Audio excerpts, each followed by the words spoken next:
For university students studying through English, the real strain begins when a dense academic journal article slams onto your desk right before a strict deadline. When confronted with long sentences and formal vocabulary, conscientious students default to a defensive posture. They slow down to a crawl. They treat every single line as a sacred text, stopping constantly to look up unfamiliar words and verify every syllable. This brute force translation is exhausting and produces almost no meaning. It frames reading difficulty as a personal failure, when the real problem is a broken process. Welcome to the workshop. At the university level, reading is an engineering project, the physical act of assembling meaning from a stranger's structural blueprint. Your working memory has a strict limit. If you spend all your mental energy untangling complex syntax and individual words, you trigger cognitive overload, a state where the brain processes so much low-level information, it has zero capacity left to follow the larger argument. To bypass this bottleneck, stop acting like a frightened archaeologist carefully brushing dust off individual gears. You need to step back and learn how to engineer the entire machine. The first step is unrolling the blueprint. Before you read a single sentence closely, you build a mental map of the text by checking the title, scanning the subheadings, and reading the introduction. Next, you skim for the gist. You move rapidly through the pages to spot the writer's central purpose and track the main transitions. You are identifying the machine's function before you worry about the individual parts. Look at how a digital tool fits into this preview stage. NotebookLM is a localized AI assistant that grounds its answers solely in the specific documents you upload. You can ask it to generate a short roadmap or list the 3 most important ideas of your text, and then compare that output against your own initial skim. Establishing this mental blueprint neutralizes the anxiety of an unknown text. It transforms the document from an unpredictable threat into a defined, structured space that your brain is prepared to navigate.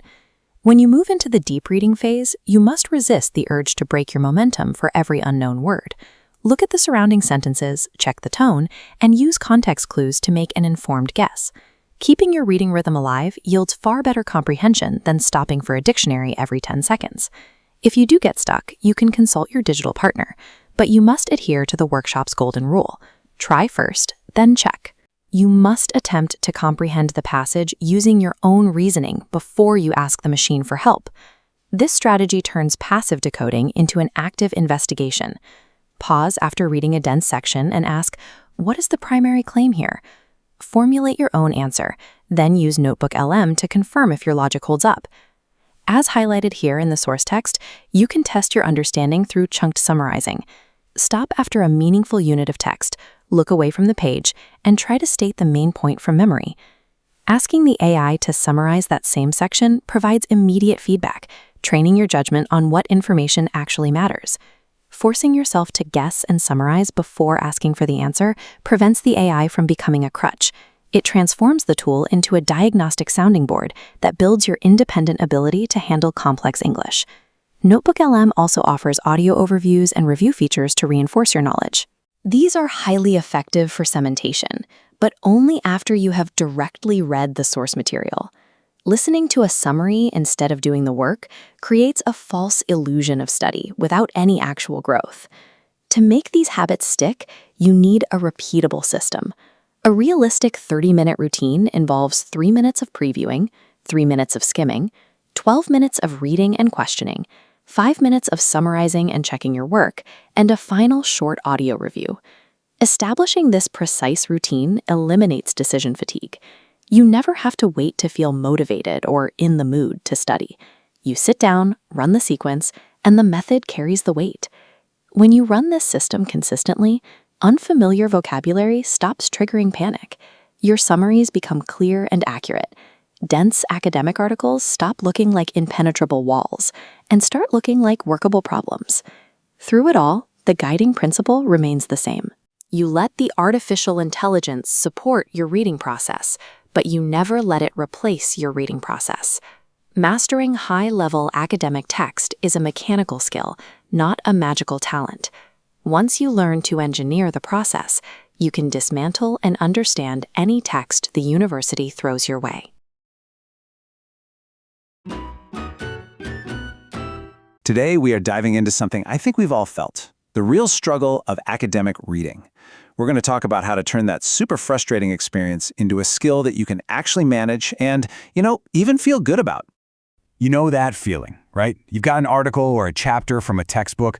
The sentences are a mile long, the words are super formal, and you can just feel the clock ticking. You slow way down. You read the same line over and over again, trying to just force yourself to understand it. And after all that work, you can't even explain what you just read. It's the worst. And what's wild is that this feeling, the sense of being beaten by a text, is so common. Our source material makes this really clear. This isn't about you being a bad reader. It's not a personal flaw. You're probably just using a method that's costing you a ton of energy for very little payoff. So let's just get to the core idea right away. The problem you're running into is about your process. It's not about you. We're going to talk about shifting your whole approach from this kind of brute force attack to a much smarter, more effective strategy. It's all about changing up the method. Okay, first things first, we need to redefine what we're even doing here. Reading comprehension is not just about knowing every single word on the page. It's an active process. It's about you building the meaning, seeing the big idea, figuring out how the little details connect, and what the author is actually trying to get across. All right, let's look at the old way versus the new way. The trap, the thing we all fall into, is panicking over every word we don't know and demanding 100% understanding right this second. But the real strategy, it's about seeing the big picture first and, this is huge, getting comfortable with a little bit of uncertainty for a while. Our brains are actually way better at learning when they have a general framework to start filling in. Demanding perfection from the get-go is just a recipe for burnout. And this quote just nails it, doesn't it?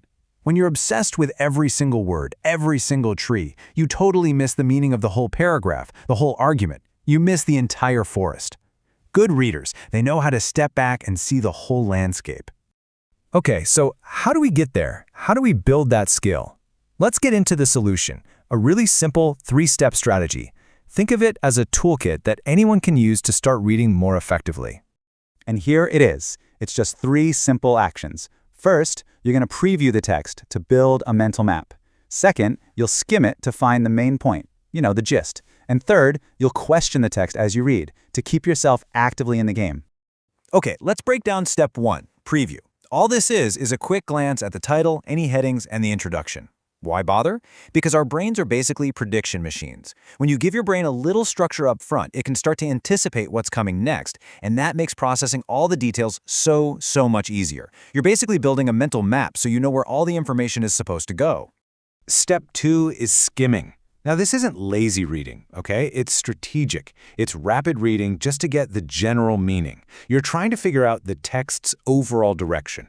This is what keeps you from getting totally bogged down in tiny details before you even know which details actually matter. It's like finding out what city you're in before you try to memorize every single street name. And step 3, questioning. This is what turns passive reading into an active conversation. As you're going, just ask yourself simple stuff like, okay, what's this section trying to do? Or how does this connect back to the last part? Or even just, do I agree with this? It keeps your brain switched on and focused on actually building meaning, not just scanning words. Now, of course, we live in a world where we have all sorts of amazing tools that can help us practice these new habits. So let's talk about how you can use a source-grounded AI tool, something like NotebookLM, as a kind of partner to support this smarter way of reading. And this right here is the most important part. The goal is never to just hand off the work. The goal is to let the tool help you practice good reading habits. It's there to support your effort, not replace it. Because if you just use it for convenience, you can actually weaken your own skills by skipping the very effort that makes you grow. So what does that actually look like? Well, support is when you write a summary first, and then you check it with the AI. It's asking for clarification on a tough paragraph after you've already wrestled with it yourself. Dependence, on the other hand, is just reading the AI's summary, or asking for an explanation before you've even given it a shot. So the whole thing boils down to this one simple, powerful rule. Try first, then check. And this isn't just a nice thought, it's actually how our brains learn. Scientists call this desirable difficulty. That mental effort you spend trying to figure something out, that's the thing that actually forges the strong connections in your brain for long-term memory. If you let a tool do that work for you, you're basically robbing your brain of its workout. Okay, so you start doing all this. How does it build over time? Well, improvement here isn't going to be some sudden flash of lightning. It's way quieter, way steadier than that. So let's talk about what real progress actually looks and feels like. You're going to start to notice these little shifts. Like an unknown word won't send you into a panic anymore. You'll find yourself getting the main idea of an article way faster. The notes and summaries you write for yourself will actually start to make more sense. Look, reading will still take effort, of course it will, but it won't be that desperate, draining kind of effort it used to be. And you know what grows out of all those little victories? Real, genuine confidence. This isn't about faking it till you make it. It's the natural result of having a reliable process that you know deep down actually works, time after time. And this brings us to what I think is the most empowering idea in all of this. A difficult text is not some test of your intelligence or your self-worth. It's not a judgment. Reading is just a skill, and just like any other skill, it's something that can be practiced, trained, and improved. So let's bring it all home. The next time you're staring down a difficult text, just remember that feeling of being beaten isn't a final verdict. It's just a signal, a little alarm bell telling you to change your strategy. This is a trainable skill, so the only question left is, how are you going to start your training? Are you going to start by previewing that next article, or maybe skimming it for the gist, or are you going to start questioning it as you go?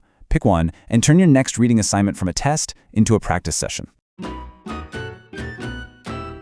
Hey everyone, and welcome. If you're a university student, I'm willing to bet you've stared down a mountain of academic reading and just felt completely overwhelmed.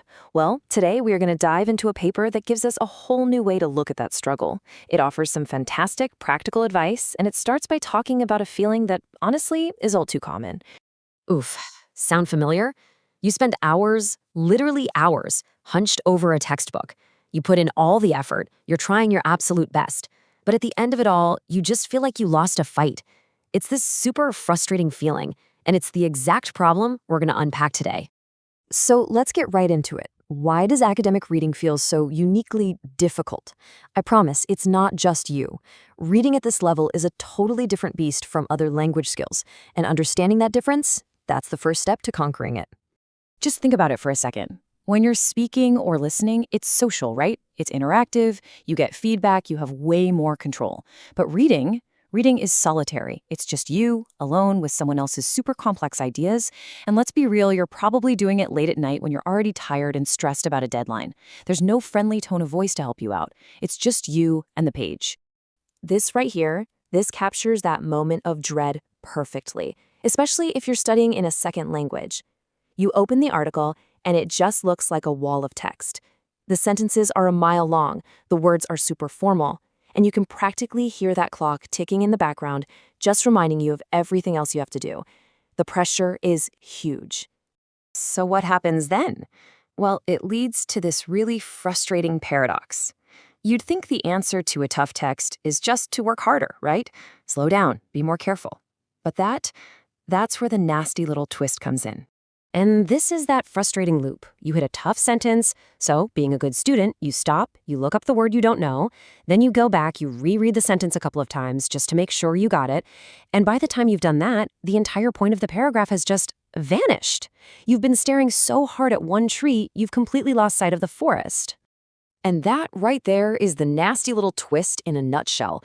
You've sunk all this time and energy into just a few pages, and you still can't answer the most basic question. So what was that about? You're just exhausted with almost nothing to show for it.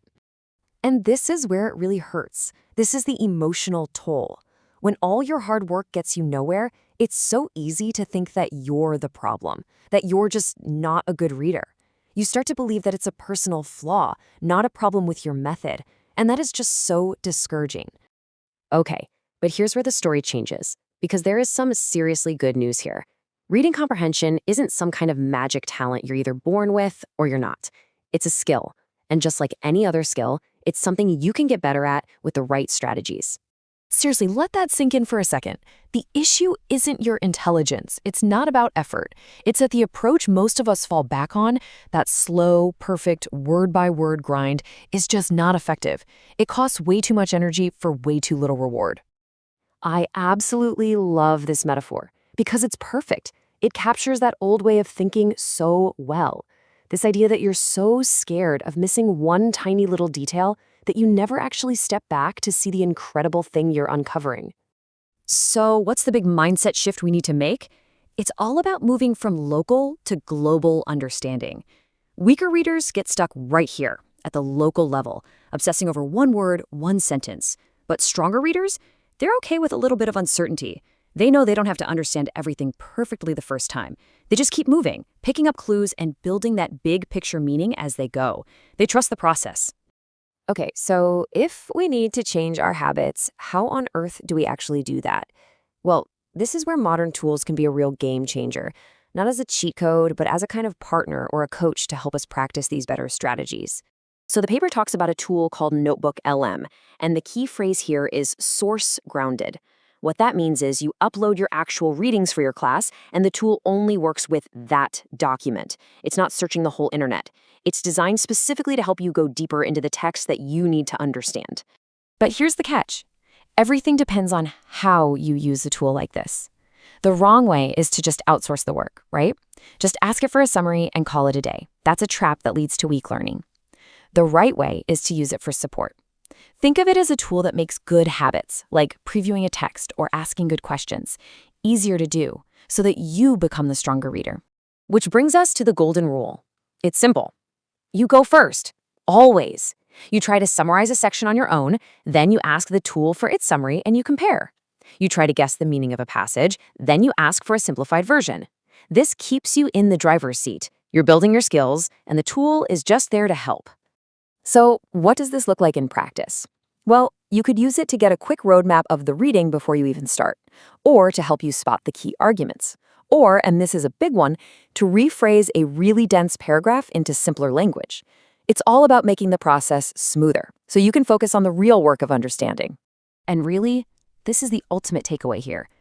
The point of all this, using smarter strategies, with or without a tool, it isn't just about getting through this week's reading. It's about fundamentally changing your relationship with these texts. You're building a core skill that is going to pay off in every single class you ever take. So I'll leave you with this question. What if you just reframed the whole challenge?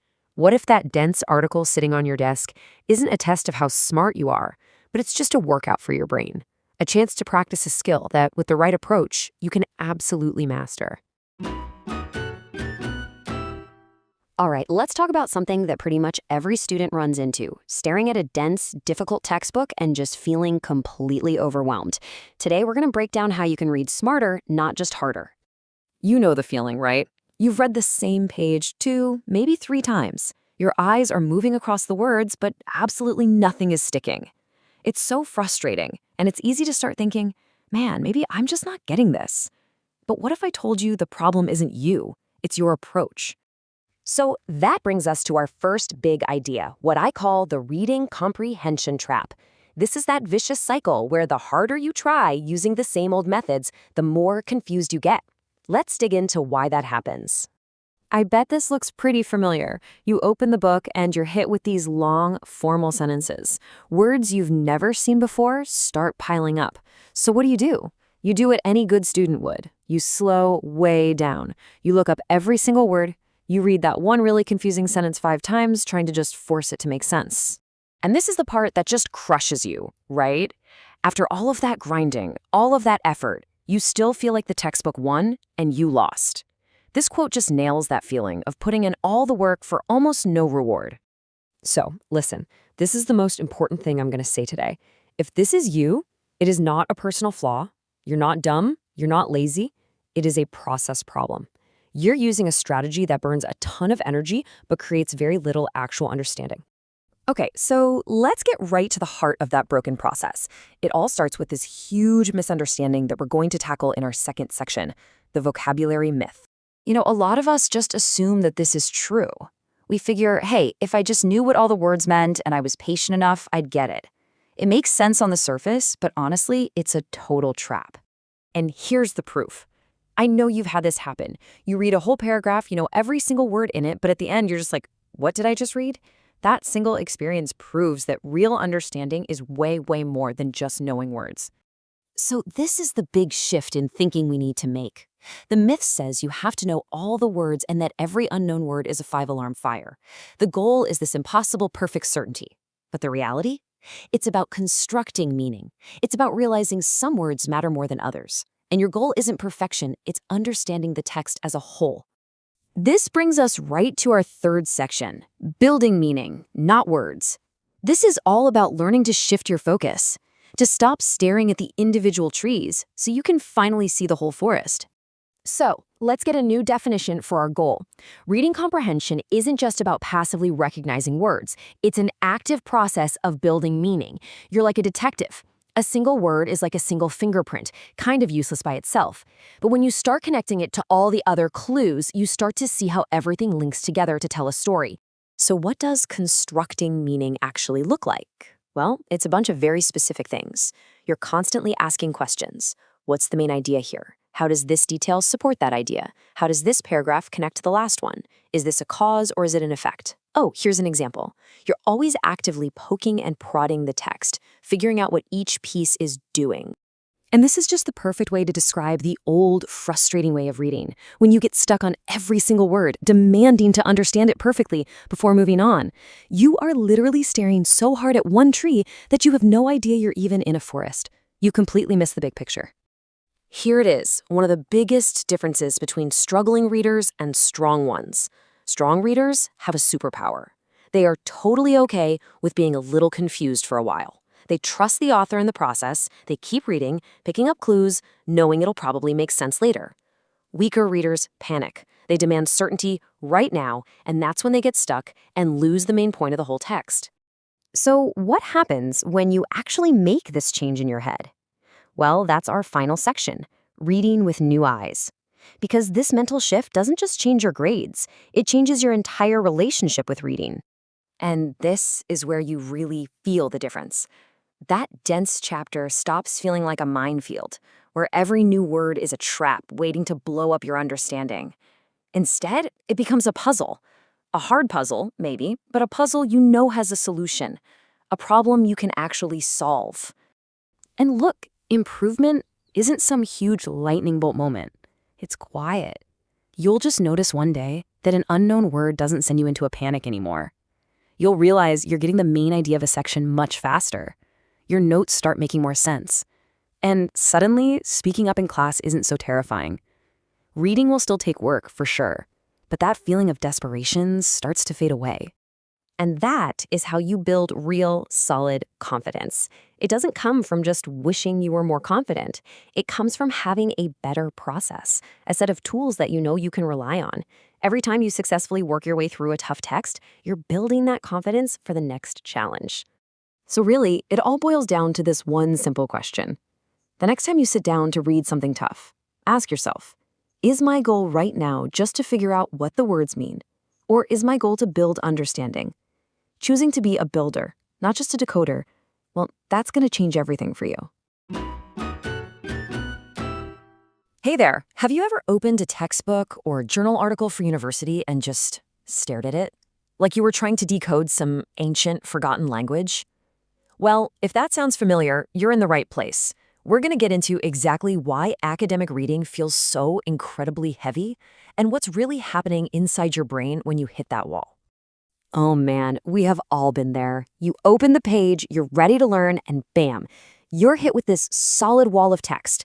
The feeling is instantaneous, right? It's that sinking feeling. The sentences just seem to go on forever, and they're packed with these formal words, and suddenly that 10-page reading feels more like trying to climb Mount Everest. It's a totally universal student experience. So, the first thing I want you to hear, and this is probably the most important, is that it is not just you. If you felt this way, you're not alone. This struggle isn't some kind of personal failure. It is a completely normal reaction to a very specific kind of challenge. And here's the nasty little twist in the whole thing, isn't it? You actually put in the effort. You slow way down, you reread the same sentence 3 times, you're looking up words, and after all that work, if someone were to ask you, hey, what was that about?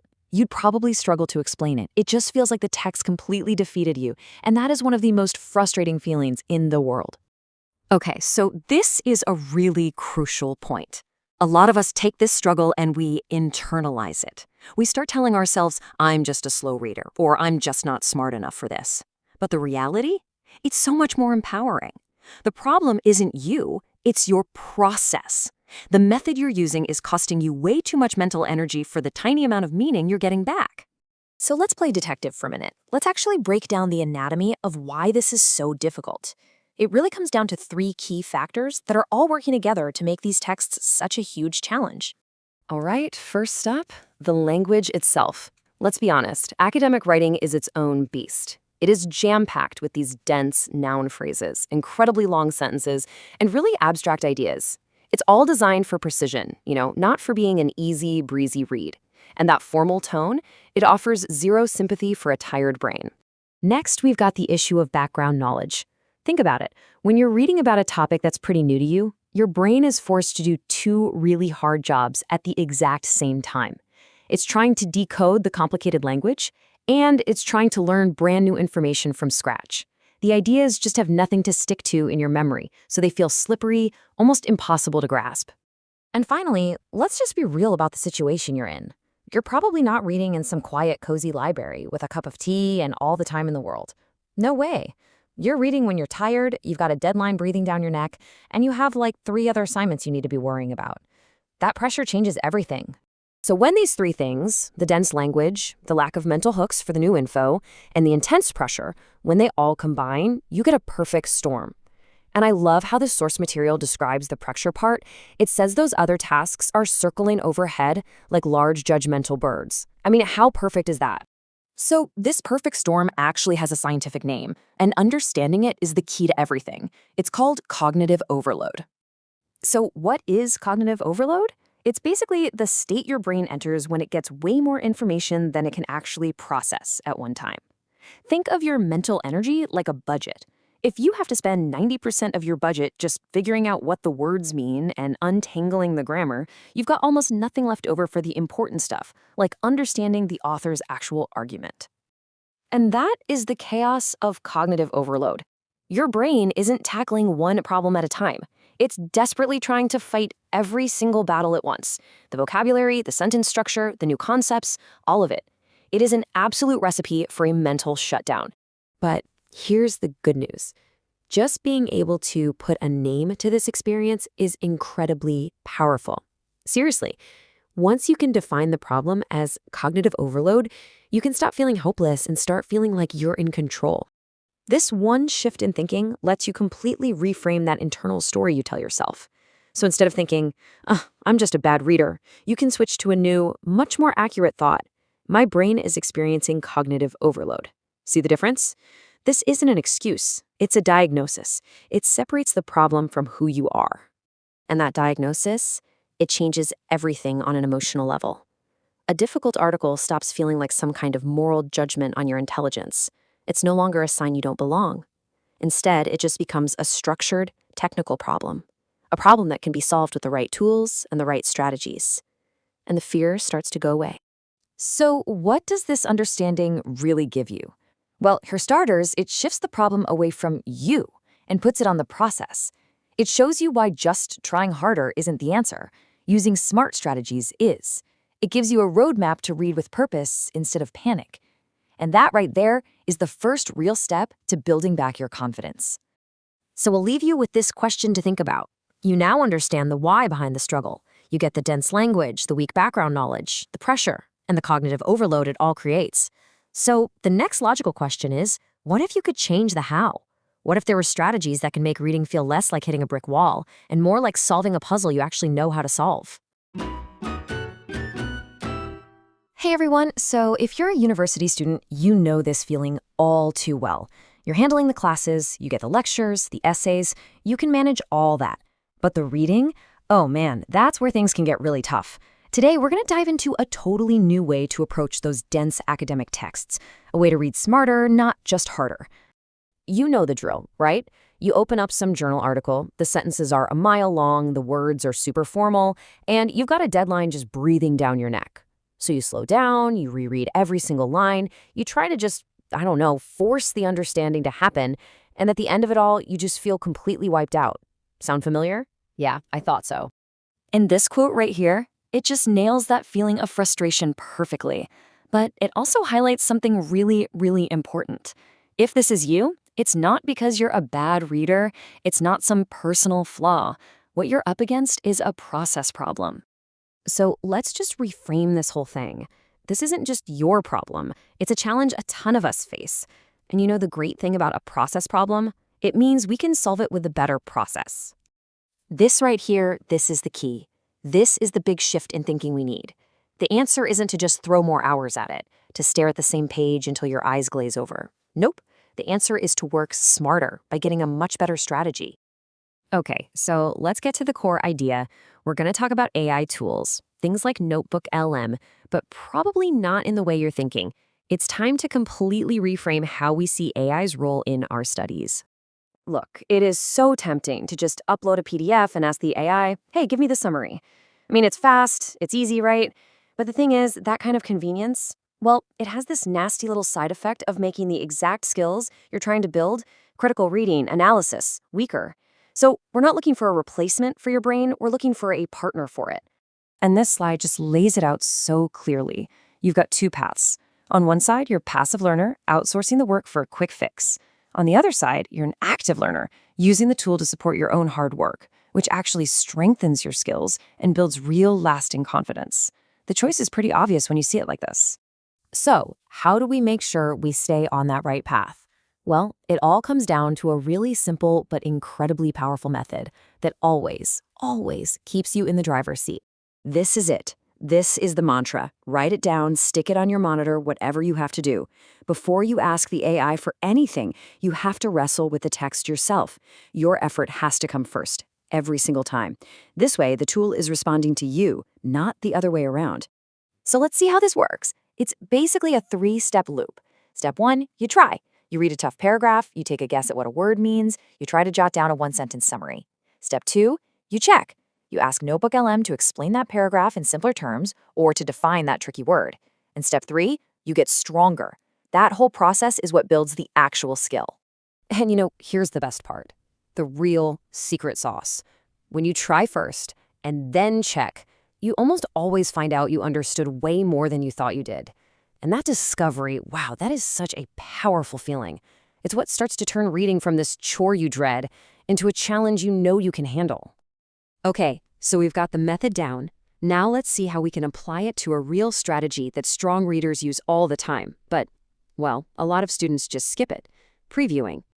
I mean, think about it. You wouldn't just wander into a new city without glancing at a map first, would you? Of course not. Previewing is the exact same idea for a text. It gives your brain a little structure, like a mental map to hang all the new information on. It makes a huge difference in not feeling so overwhelmed. So how does this actually work with our AI partner? Well, first, you guessed it, you try first. You do a quick scan of the titles, the headings, maybe the first and last paragraph. Then, and only then, do you ask some smart questions. And notice these prompts. You're not asking for a complete summary. You're asking for a roadmap, for the main ideas, for a guide to help your own reading. Now, you might be thinking, okay, this all sounds great, but what does progress actually feel like? It's a good question because it's usually not some big, dramatic, overnight change. It's actually a lot quieter than that and way more profound. Real improvement, it shows up in these small but amazing ways. You'll notice an unfamiliar word doesn't completely derail you anymore. You start to see the big picture a lot faster. Your notes from 2 weeks ago actually make sense. And suddenly, class discussions feel a little less terrifying. The reading still takes effort, sure, but it's focused, productive effort, not that desperate, draining feeling from before. And that's the bottom line, really. The goal isn't just to wish you were a better reader. The goal is to build a process, a system that you can actually trust. Every single time you use it, the text gets a little bit clearer. Each small win builds on the last one. And that is how you forge real, genuine confidence that lasts.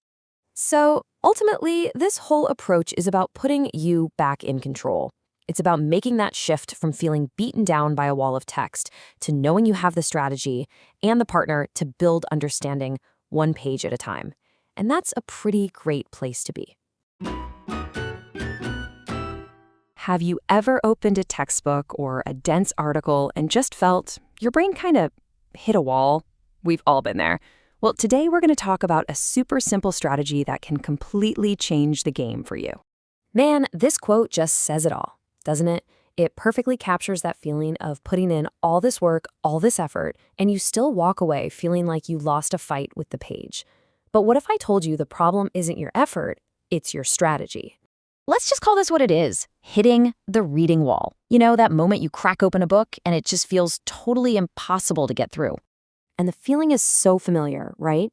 The sentences just drag on forever. The words are all super formal and academic, and you're always short on time. So you push through, you highlight, you look up words, but page after page, you get to the end and you're like, what was that even about? It's just incredibly frustrating. But here's the most important thing I want you to hear today. The problem isn't you. Seriously, it's not about being smart enough. 9 times out of 10, it is a process problem. You're tackling it in a way that just burns way too much energy for very little reward. So why does this keep happening? Well, most of us were basically taught to just plunge in, start with the first sentence and just power through to the end. But that head-first approach is exactly why we hit the wall. It's kind of like trying to explore a brand new city without even glancing at a map first. You're going to get lost. When you just dive in head first, it is exhausting. Every paragraph is a total surprise, and it's so easy to get lost in the weeds. The other way, this preview-first approach, is purposeful. You build a mental framework first, so that when you start reading the details, every piece of information has a place to go. So what is the secret weapon I'm talking about? It's really simple. It's the act of creating a mental map of the text before you even start the really deep, detailed reading. And trust me, this is a total game changer. We call this previewing. And let's be clear, this isn't fake reading or some kind of cheat code. It's just strategic preparation. You're basically gathering all the little signposts the author left for you. The title, the headings, the intro, to get the basic shape of the thing before you get into the nitty-gritty. And this right here is the whole key. Without that map, every sentence feels disconnected and you're just floating in a sea of facts. But with a map, every detail, every example, every bit of evidence you read, it just clicks into place. It all starts to make sense. Okay, so this all sounds good in theory, right? But what does it actually look like? How do you do it? Let's walk through the steps right now. It is so much simpler and faster than you probably think. All right, here it is, the 5-step process. First, read the title. Really read it. It's your biggest clue. Second, just scan through all the headings and subheadings to see the structure. Third, read the first paragraph or the intro. That's where the author lays out their plan. Fourth, peek at the conclusion to see where this whole thing is going. And finally, just take a second and ask yourself, okay, what is this text trying to do?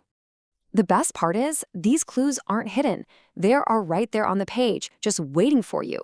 The title, the headings, those first few sentences, they're all put there on purpose to help you find your way. You just have to actually use them. So you might be wondering, in this day and age, can't we use tech to help us build this map? And the answer is yes, but, and this is a big but, there's a really important rule you have to follow. Using a tool can actually make this process even faster. You can upload a text and ask it for a quick roadmap or to pull out the 3 or 4 most important ideas. This can give you that initial framework in just a few seconds, which helps you know what to look for when you do the reading yourself. But here is the golden rule, and it is non-negotiable. The tool is there to support your reading, not to do the reading for you. The goal isn't just to read a summary and be done with it. The goal is to use that summary to make your own reading of the actual text way stronger and much more focused. So what really happens when you make this small shift and turn it into a habit? Well, the payoff is huge, and it's about way more than just getting better grades. You see, previewing has this amazing psychological effect. It calms that anxiety you feel when you're facing a long, complicated text. It lowers that sense of threat, and it activates what you already know about a topic. Most importantly, it turns that reading from an intimidating wall into a workable problem that you actually have a plan for. This is really the heart of it all. That feeling of dread when you look at a tough article, that's the feeling of facing down an unknown threat. A preview gives that threat a shape, a structure. And as soon as something has shape, it becomes manageable. So I'm going to leave you with this question. Think about the last really difficult thing you had to read. Think about all the time and energy you spent just struggling with it. Now imagine what might have changed if you had just invested 3 minutes. That's it, just 3 minutes at the very beginning to build a map. How much more could you have understood? Give it a try next time. I think you'll be pretty amazed. Today, we're going to talk about a skill that can totally change how you deal with dense, difficult reading. We're talking about the power of strategic skimming. You ever been there? I mean, you've spent what feels like an eternity on some heavy article, right? You've read every single word. And when you get to the end, you realize you have no idea what the main point was. It is so frustrating. But you know what? It's also incredibly common. Yeah, that right there, that's what we call the line-by-line trap. It's this feeling that you have to squeeze meaning out of every single sentence before you're allowed to move on. The problem is, that approach just burns a ton of energy for very little understanding. And this analogy just nails it. Reading for detail before you have the big picture is like trying to memorize street names before you even know what city you're in. Think about it. You just end up with a random collection of facts with no map, no sense of how they all connect. So why do we keep falling into this trap? Well, it's usually because we think that reading harder is the same thing as reading smarter. So we slow down, we reread lines over and over, but it just doesn't seem to work. So what's really going on in your brain here is something called cognitive overload. By focusing on every tiny little word, you're jamming your working memory full of minor details. There's just no room left for the big, important ideas to form a clear picture. So it's not that you aren't working hard enough. Nope. Your process is just getting overwhelmed by the text. And listen, this might be the most important takeaway here. If this feels familiar, you are not a bad reader. This isn't some flaw in your intelligence. It is a flaw in your process. You're just using the wrong tool for the job. So the solution is a strategy that a lot of people really misunderstand: skimming. But before we get to how you do it, we need to bust a huge myth about what it actually is. Okay, let's get this straight. Over on the left, that's the myth, that skimming is just lazy, careless reading. But the reality, on the right, is that real skimming is an active, strategic hunt for the big picture. You're not ignoring the details. You're just creating a map so you know exactly where to find them when you need them. So let's redefine it. The best way to think about skimming is that you're creating a mental map before you start your journey through the text. So what is it, technically? Well, it's pretty simple. Rapid reading for general meaning.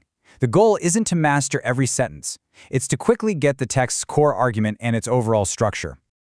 And let's go back to our city map. When you skim, you're getting the layout of the city. You're not memorizing the name of every little side street yet. You're just figuring out where the main neighborhoods are and how they all connect. So how do you actually do this? Well, the best part is, this isn't some long, complicated process. You can get a powerful, really useful skim of most articles in just about 3 minutes. Here's how. Okay, it's a simple 4-step process. First, read the title and all the headings. Those are your main signposts. Second, read only the first and the last sentence of each paragraph. That's where authors usually put their key ideas. Third, just let your eyes drift over the text, looking for repeated keywords and transition words like however or therefore.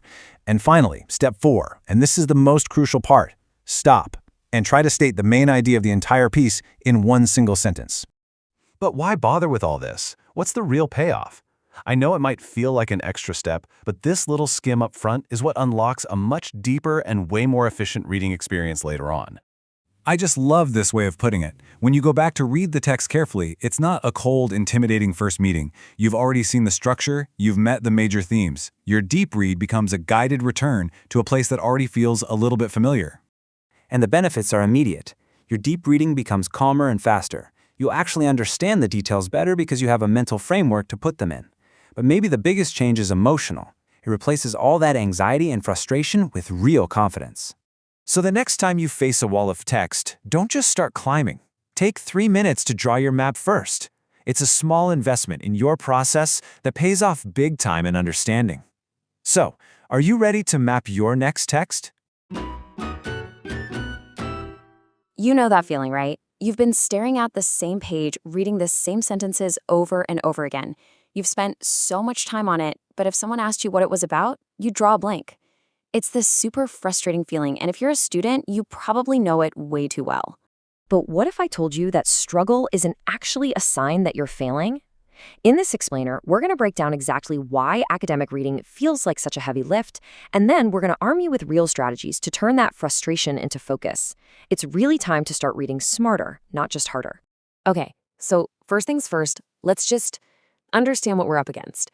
When you hit that wall with a dense academic text, it's not a personal flaw. Seriously, the way this stuff is written, the structure, the language, the sheer density of it is a huge challenge for anyone. I mean, think about it.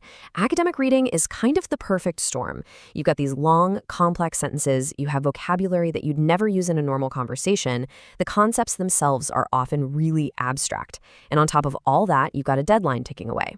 It all adds up to something called cognitive overload. Your brain is just being asked to process way too much information at once. I love this image. It's so perfect, isn't it? So many of us are basically trained to read this way, to treat every single word like it's a sacred artifact. We carefully brush away the dust from every little piece. But you know what? It's completely exhausting. And worse, it actually makes us miss the big picture. We get so lost in the dust that we never even see the amazing fossil that's right there. Okay, let's really dive into this because this right here is the single most important mindset shift you can possibly make. The difficulty you're feeling, it is not a reflection of how smart you are. It's a problem with the process, with the strategy you're using to read. And this slide just lays it out so clearly. Look at the reading harder column. It's all driven by fear, right? This demand for 100% certainty from the get-go. It's slow, it's draining. Now look at the reading smarter column. It's about having a purpose. It's about being okay with a little bit of uncertainty for a moment because you trust you'll gain a much bigger understanding in the end. And this cognitive overload is the scientific reason why that shift is so critical. When you try to perfectly process every single word and every definition on your first pass, you're just flooding your brain. Good reading strategies aren't about being lazy. They're about managing your brain's very limited bandwidth so you can focus it on what really matters, actually understanding the main idea. So if being that frightened archaeologist isn't working, what's the alternative? Well, it's time to trade in that tiny, delicate brush for a proper toolkit. Here are 3 active reading strategies you can literally start using tonight. First up is previewing. Now, before you even think about diving into that first sentence, just take 2 minutes, seriously, 2 minutes to build a mental map. Look at the title, check out the section headings, read the intro paragraph. I know it doesn't feel like real reading, and that's why almost everyone skips it. But trust me, without a map, every piece of info feels random. With a map, every detail has a place to go. Next in our toolkit, skimming. And let's be clear, this is not just careless, fast reading. It's purposeful, rapid reading to get the gist, the main idea. The goal here is to figure out where the text is going before you get bogged down in the details. Trying to read for detail first is kind of like trying to memorize street names before you even know which city you're in. It just doesn't work. And our third tool is scanning. Think of this as your laser-guided precision instrument. While scanning gives you that big picture, scanning is what you use when you need one specific thing, a definition, a name, a date. You're not reading to understand everything. You're moving through the text like a search engine, looking for one specific target. It's all about matching your reading method to your goal. So we have these powerful human strategies, but now we also have these incredibly powerful new tools like AI. How do they fit into all of this? Well, the absolute key is to think of AI as a partner. It's a tool for support, not a replacement for your own thinking. The goal is to use it to make your smart reading habits even better, not to just outsource them. This right here, this is the golden rule for using AI effectively. The principle couldn't be simpler. You always put your own effort in first. You engage with the text. You try to summarize it on your own. You take a guess at what a word means. Then you use the tool to check your work, to refine your understanding, or to clarify something. This is what keeps you in the driver's seat of your own learning. And this just illustrates that difference perfectly. Smart use is active. It's interactive. You're asking for a roadmap to help you preview, or you're checking a summary that you already wrote. Weak use is totally passive. It's just reading the AI's summary from the start, or asking for an explanation before you've even given it a shot yourself. One builds your reading muscle, the other just lets it get weaker. So, what's the actual payoff for building all these new habits? It's really important to know that real improvement isn't some dramatic overnight change. It's much quieter than that. It's steady, and it shows up in all these small but really meaningful ways. You'll just start to notice things, like an unfamiliar word won't completely derail you anymore. You'll find yourself getting the main point of an article way sooner. Your notes will suddenly start making more sense because you're actually focused on the core ideas. Look, reading will still take effort, of course it will, but it'll be a productive effort, not that desperate, sinking feeling it used to be. And that's really the ultimate takeaway here. Confidence isn't something you just wish for, it's something you build. Every single time you use one of these strategies, every time you preview a chapter or skim an article or summarize a section, you're laying down another brick. You're building solid proof that you have a process that actually works. So let's just end by reframing this entire challenge. Reading complex stuff is not some test of your intelligence or your self-worth. It is a skill. And just like any other skill, it can be learned, it can be practiced, and it can be improved. So the only question left is, are you ready to start training? So you're learning English, and you know how tough academic reading can get, right? But what if I told you that one of the most common strategies you might be using is, well, actually making it harder? Today, we're going to dive into a really common habit that trips up so many learners. We're calling it the translation trap. And more importantly, we're going to talk about how you can escape it. All right, here's the game plan. First, we'll break down exactly what this translation trap is. Then we'll figure out why it totally messes with your reading flow. After that, we're going to look at a much better way, using context. I'll even show you how to make smart guesses. And finally, we'll see how all this can help you start reading with a whole lot more confidence. Sound good? Let's go. All right, first up, the translation trap. Let's talk about the problem. And you know, this is something so many of us do, especially when we're trying really hard to get it right. We think we're being careful, but we're actually falling into a trap. So let me ask you something. Does this sound familiar? You open up a book or an article in English, you see this big wall of text, and your heart just sinks a little bit, doesn't it? It feels like you're about to go into battle, fighting your way through every single word. It's just exhausting. Well, that exact feeling, that's the heart of the translation trap. And here is the belief that's driving that whole painful experience. It's this idea that to really understand something, you have to know what every single word means. So what happens? You're reading along, you hit a word you don't know, and boom, instant panic. You immediately stop, grab your phone, look it up. It feels like the responsible thing to do, right? But I'm telling you, it's a trap. This quote from Brian David Phillips just nails it. Your reading turns into this stop-start march through fragments. It's not a smooth experience at all. It's more like read a few words, stop, look up a word, read a few more, stop, look up another. By the time you get to the bottom of the page, sure, you might have a list of new vocabulary words, but what was the paragraph actually about? The main idea is just gone. Okay, so why is that stop and start thing so bad for you? Let's really dig into the diagnosis here. Why does this habit completely sabotage the one thing you're trying to achieve, which is, understanding what you read? Here's the absolute key. Reading comprehension is all about momentum. Think of it less like building a wall, one brick at a time, and more like watching a river flow. Meaning doesn't come from individual words. It builds as phrases and sentences connect to each other. If you keep that momentum going, you can see where the whole thing is headed. You get the big picture. Yeah, this really breaks it down. Imagine the main idea of a paragraph is a long, delicate thread. You're following it along and everything's making sense, but every single time you stop to look up a word, it's like you snap that thread. Your brain has to stop, find the two broken ends, and try to tie them back together. Now imagine doing that 5 or 6 times in one paragraph. By the end, the thread is just a mess of knots and the original line is completely lost.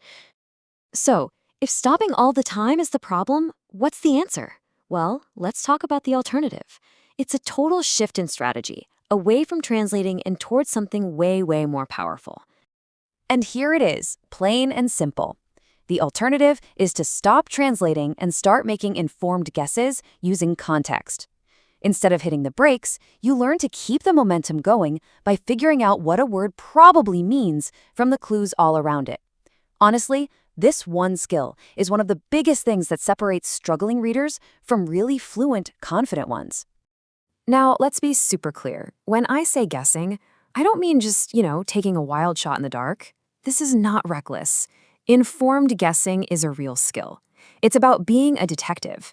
You're actively looking for clues in the text around the mystery word to figure out what it's doing there and what it generally means.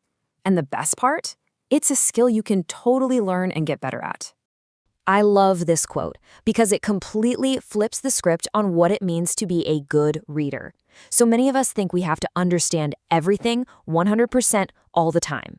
But actually, it's the opposite. Strong readers are okay with not knowing everything right away. They can live with partial understanding for a bit because they trust that the context will eventually fill in the gaps. That's not a weakness, you guys. That is the skill. Okay, that all sounds great in theory, right? But how do you actually do it? Let's get practical and break down the method for how to guess smart. The process is actually super simple. It's just 3 steps. When you hit a word you don't know, step 1, your first move is not to grab your phone. It's to guess from the context first. Then, step 2, after you have a guess in mind, you can check it with a dictionary if you feel you need to. And step 3, this is so important, you go right back to the text and reread the sentence. This reinforces the meaning and keeps the flow going. So, when you're playing detective, what clues are you looking for? Well, here's your checklist. First, look at the surrounding words and phrases. What's the word's neighborhood like? Second, figure out its job in the sentence. Is it a noun, a verb, an adjective? That tells you a lot. Third, get a feel for the overall tone.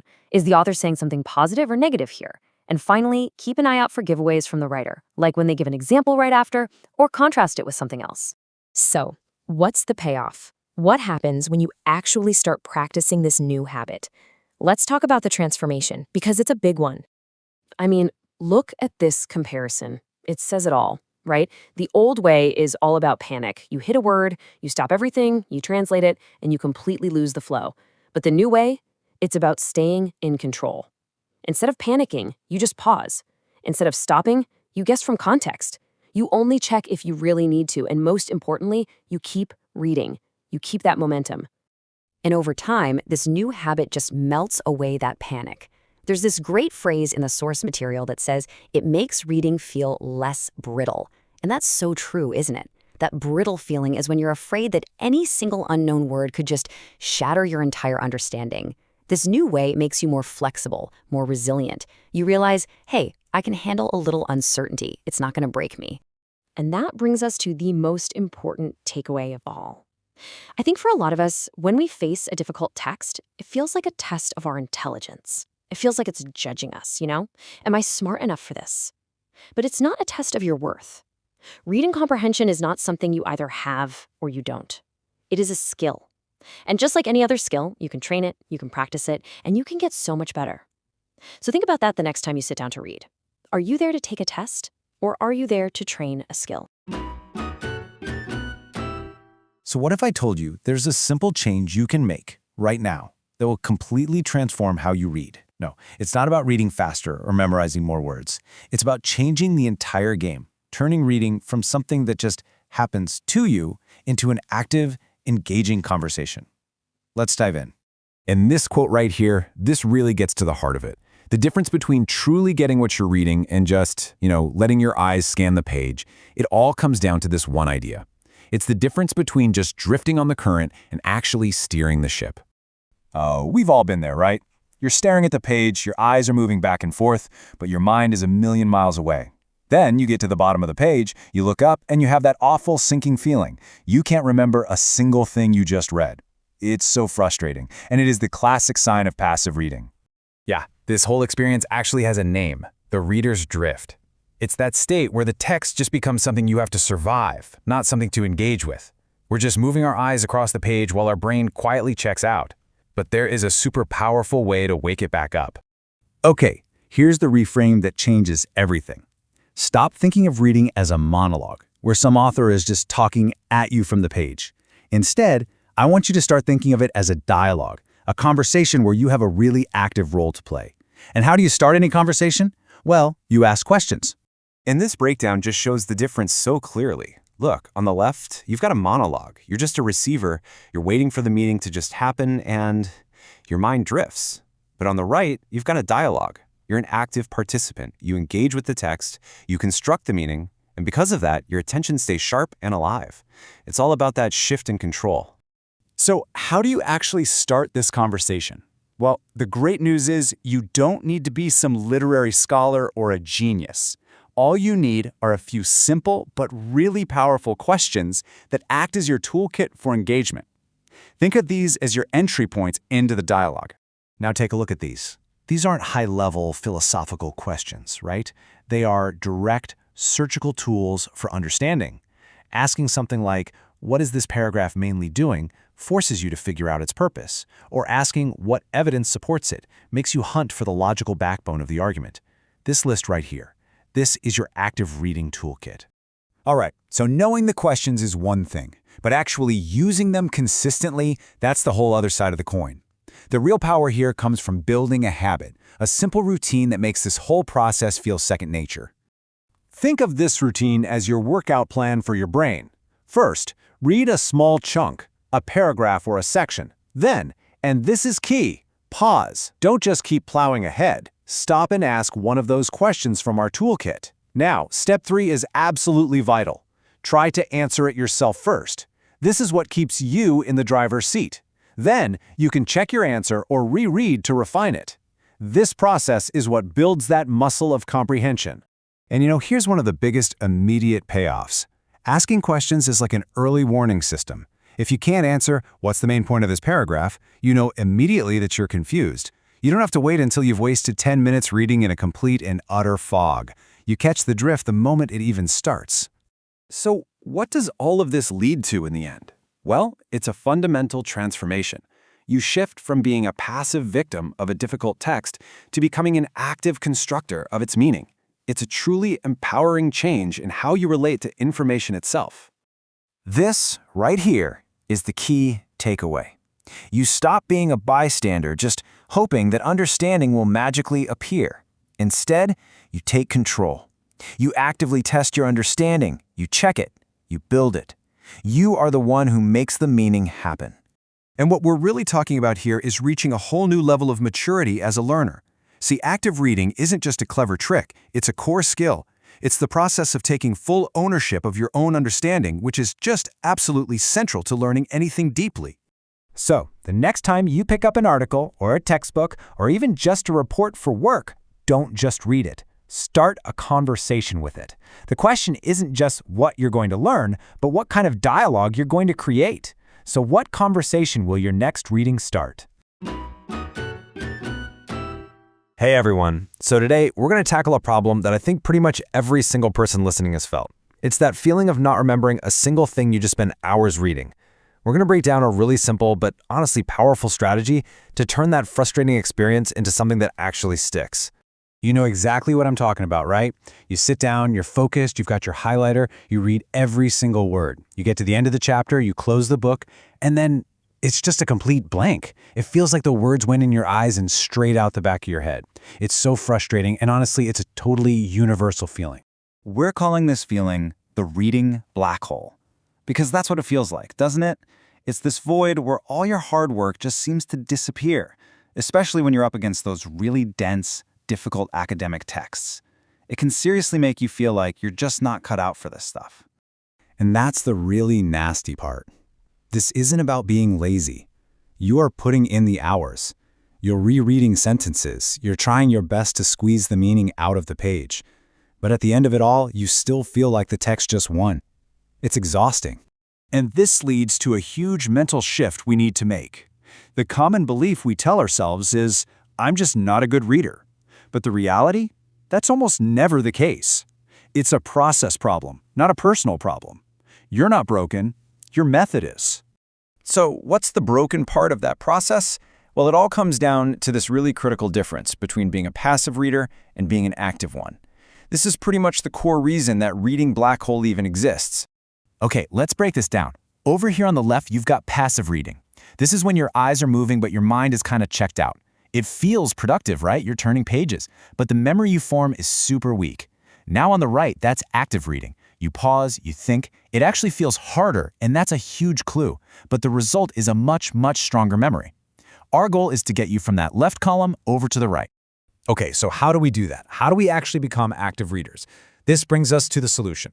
It's a simple little technique called the summarize in chunks strategy, and it's basically designed to force your brain to engage. The steps really couldn't be any simpler. First, you just read a short section, a few paragraphs, maybe half a page. Then, and this is the most important part, you pause. You physically look away from the text. Third, you try to state the main point out loud, just using your own words. And finally, you just do it again for the next chunk. You don't wait till the end, you do it as you go.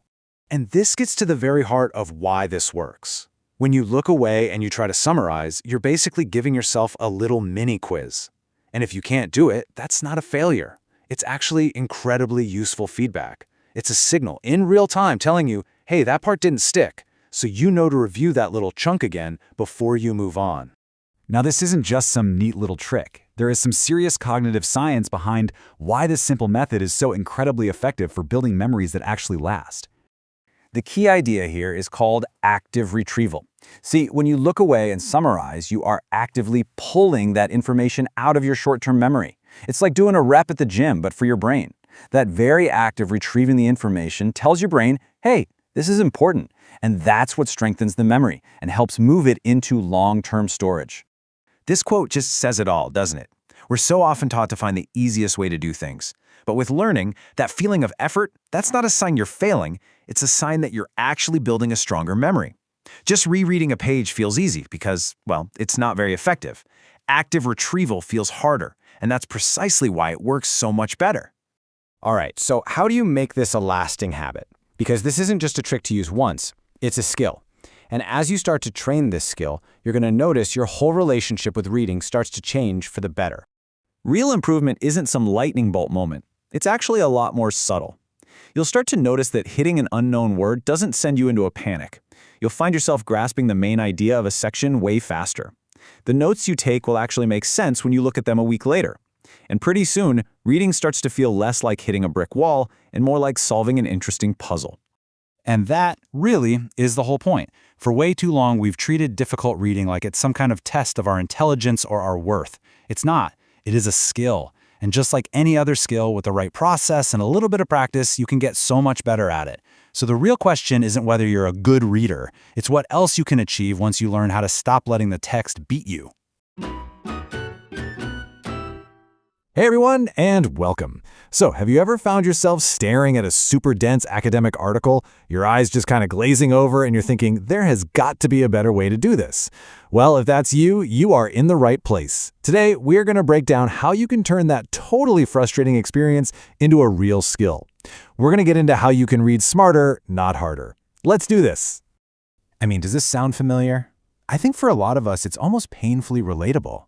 You know, you put in the work, you spend hours, you've got your highlighters out, you reread sentences over and over. But when you're done, the main idea is still foggy. It's that moment where you just feel like the text has completely beaten you. But what if I told you the problem isn't you, but the way you're approaching the fight? So, here's our game plan. And you can actually think of this as our mental map for this explainer. First, we're going to talk about the reading wall. Then we'll shift gears and see why it's your method, not you. After that, we'll open up the Smart Readers Toolkit, check out how AI can be a helpful reading partner, and finally, we'll talk about what real, actual progress feels like. Okay, let's just start by being real about the feeling. You've got this massive article, a deadline is looming, and every single paragraph feels like you're trying to chew through a block of concrete. It is so overwhelming, and it's a feeling that tons of students share. This is what we're calling the reading wall. Now, here's what's so interesting. Look at these habits. They all feel like the right thing to do, don't they? Like you're being responsible. You slow down, you look up every single word, you try to get 100% understanding from every sentence. But, and this is the catch, these are the very habits that drain all our mental energy and leave us with almost nothing to show for it. And of course, when reading is a struggle, that problem just bleeds into everything else. Your writing, how you feel in class discussions, all of it. So, here it is. This is the big, crucial idea. If you struggle with these kinds of texts, it doesn't mean you're not smart enough or that you're a bad reader. Nope. It almost always just means you're using a process that costs way too much mental energy for too little reward.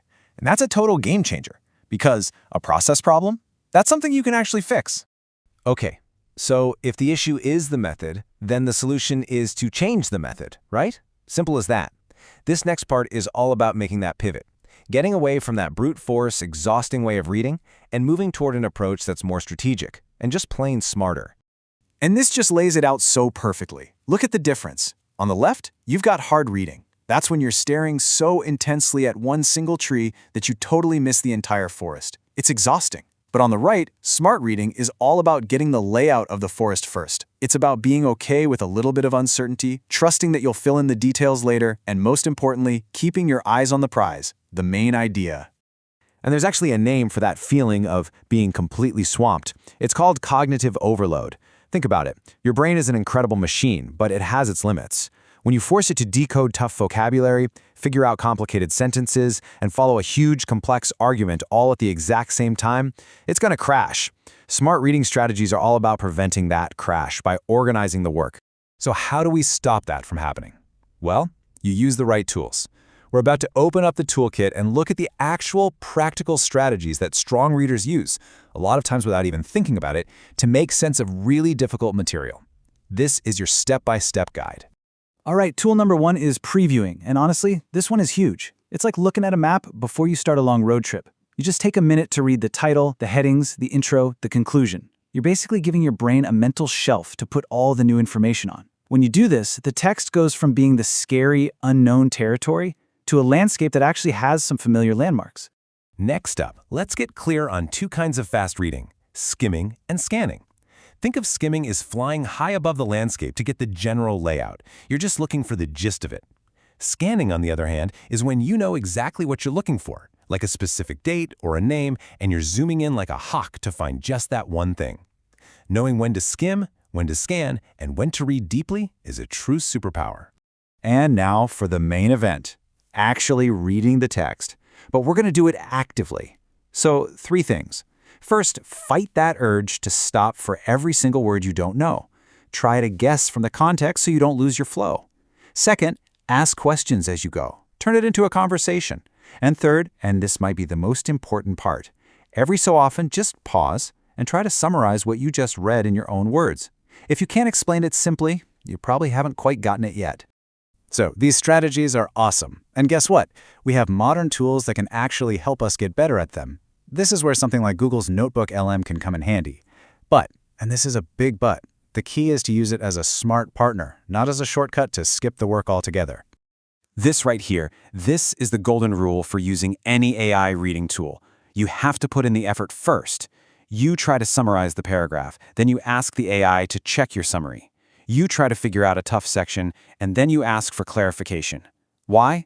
Because the struggle, that effort of you trying to make sense of it yourself, that is where the real learning happens. The tool is just there to help you out, not to do it for you. This chart makes that distinction so clear. Using a tool for support is active. It's you in the driver's seat. Dependence is passive. That's just letting the tool do all the thinking. And let's be honest, the whole point is for you to become a stronger, more confident reader, not to become dependent on an AI to do your reading for you. Okay, so you're putting all these strategies into practice. What does real improvement actually look and feel like? Well, it's usually not some big, dramatic lightning bolt moment. It's quieter than that. It's steadier, and it shows up in these small but really meaningful ways. Progress looks like this. It's when an unknown word doesn't send you into a panic anymore. It's when you start grabbing the main idea way sooner. It's when your notes actually make sense when you look back at them a week later. Reading is probably still going to be work, sure, but it stops being this desperate, soul-crushing battle. And that, right there, changes everything. And this might be the most valuable piece of advice in this entire thing. Don't wait until you're in the mood or feeling inspired to read. That's just not reliable. Instead, build a simple routine. Preview, skim, read actively, summarize.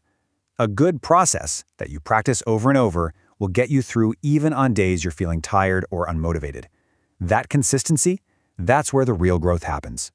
So at the end of the day, this whole thing is about a huge shift. A shift from feeling powerless in front of a difficult text to feeling totally confident in your process.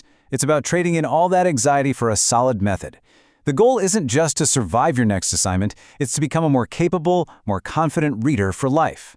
So the only question left is, are you ready to stop fighting your reading and actually start understanding it? Okay, if you're a university student, you know this feeling. You're staring at some super dense academic article, the sentences are just twisting and turning, and that deadline? Yep, it's breathing down your neck. It's a struggle we all face. But what if the problem isn't actually your brain, but your approach? Let's dive into a smarter way to handle those tough reads. Man, this just hits home, doesn't it? You can pour hours into a text, rereading the same paragraphs over and over, and you still walk away feeling like you got absolutely nothing. You feel completely defeated. It's just draining. So why? Why does this happen? How can you put in all that effort and still come up empty? It's a really important question. Because the answer? Well, it's probably not what you think it is. All right, here's the thing I really want you to hear. It's not your fault. Seriously, that struggle you feel when you're wrestling with a difficult text isn't some kind of personal failure. The real issue is something else entirely. The big shift happens when you stop seeing this as a personal flaw, like you're just bad at reading, and start seeing it for what it is, a process problem. The issue isn't you, it's the method you're using. And that's great news because you can change a method. This breaks it down perfectly. Look at the two sides here. On the left, you've got the stuff that just kills your energy, right? Trying to look up every single word, rereading with no real goal, needing to understand everything perfectly the first time. But on the right, that's a smarter way. Guessing from context, knowing why you're reading, and, this is huge, being okay with a little uncertainty. It's about strategy, not brute force. You know that feeling of being totally overwhelmed? It actually has a name. It's called cognitive overload. It's when your brain is working so hard just to figure out the individual words and sentences that it literally runs out of mental energy to piece together the big picture. It's like you're staring so hard at one single tree that you can't even see the forest around you. So how do we fight that overload? How do we break that cycle of frustration? The answer is actually really simple, but it is incredibly powerful, and it has nothing to do with waiting around for motivation to magically show up. This is the core idea. Routine beats mood. Because let's be honest, university life is chaotic. If you only read that tough chapter when you feel like it, you're probably never going to read it. Relying on inspiration just doesn't work. But a solid routine? That works every single time, no matter how you're feeling. And this is why it's so powerful. A routine gets rid of that whole "what do I do now" debate in your head. That's decision fatigue. It makes the whole process automatic, repeatable. And because you know exactly what to do, it's so much easier to just start. And that consistency, that's where the real magic happens. That's where you actually get better. Okay, so let's get practical. Let's turn this theory into a real, actionable plan. This isn't some vague idea. It's a toolkit you can literally start using tonight. A simple, repeatable 30-minute routine. And check out how manageable this is. You just start with 3 minutes to preview. Basically, you're creating a mental map. Then 4 minutes to skim for the main idea. The biggest part is 12 minutes of careful reading. But the most important steps might be what comes after. You pause, and you try to summarize it in your own words. Then you finish with a quick review. Every step has a job. And you know what? It's not dramatic. It's not some life hack magic trick. It's a realistic, sustainable habit that you can actually fit into a busy schedule. And that is exactly why it's so powerful. It doesn't need a heroic effort, just a consistent one. So what happens when you actually stick with a routine like this? Well, the improvement isn't some sudden flash of light. It's much quieter. It shows up as a series of small, steady wins that build real, lasting confidence. First, you'll just start to notice that you're picking up on the author's main point way earlier in the text. It stops feeling like a jumbled mess and starts to show you its structure much more quickly. Then you'll realize that when you hit a word you don't have that little jolt of panic anymore. You have a strategy. You trust yourself to figure it out from the context, and you just keep going.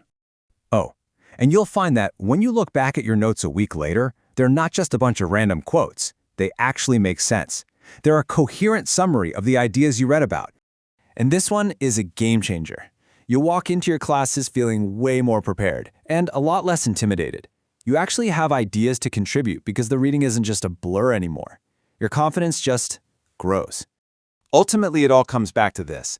Real academic confidence isn't about hoping you're smart enough. It comes from having a reliable process, a system that you can trust to work for you, again and again. So the real takeaway here isn't just to think, that's a neat idea. It's to actually apply it. This 30-minute plan is a fantastic starting point, but you should absolutely tweak it and make it your own. So the real question is for you. What will your routine look like?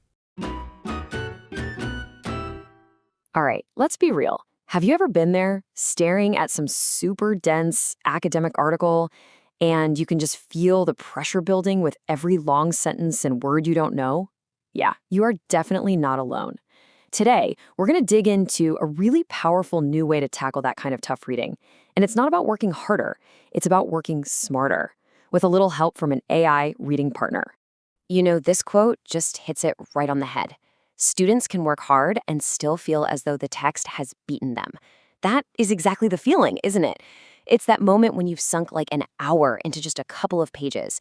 You're rereading lines, you're looking up words, and at the end of it all, you still can't really explain the main point. It's totally exhausting, and worse, it can make you feel like you're the one who's failing. But what if that's not the real story? So let's talk about that feeling. So many students hit what feels like a solid brick wall when they're trying to read. And it feels so personal, right? Like it's some kind of test of whether you're smart enough or if you even belong in your program. But here's the thing. It's not a personal failure. Not at all. It's actually a really common shared experience, especially when you're up against these complex academic texts, maybe even in a language that isn't your first. So, does this sound familiar? You read every sentence, like 3 times. You look up every single word. But when someone asks you what the main idea is, you just draw a blank. Yeah, this is what we could call the conscientious student trap. You're trying so hard to do it right. You slow way down, you're trying to force certainty out of every single line, but what you end up with is just a jumble of disconnected pieces, not a coherent idea. You've worked incredibly hard, but the actual meaning just kind of slips through your fingers. Okay, so here's the good news. This is not about a lack of intelligence, and it's definitely not about a lack of effort.